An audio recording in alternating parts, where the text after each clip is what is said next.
In front of me is HMD Skyline, and today I would like to show you how you can change sleep time to never.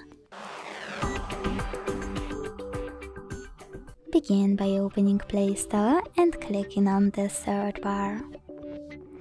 Then type in Caffeine, keep screen on, and get this app from this developer. When it's ready, launch it. Then hit OK.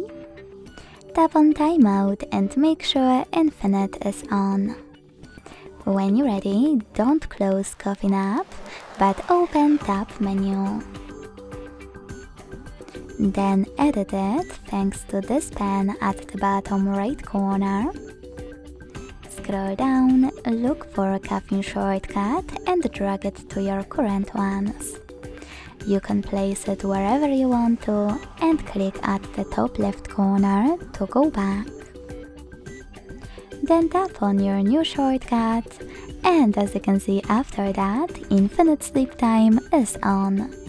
To switch it off, tap on Caffeine shortcut again. Thanks so much for watching. If you enjoyed this video, leave a like, comment and subscribe. Bye!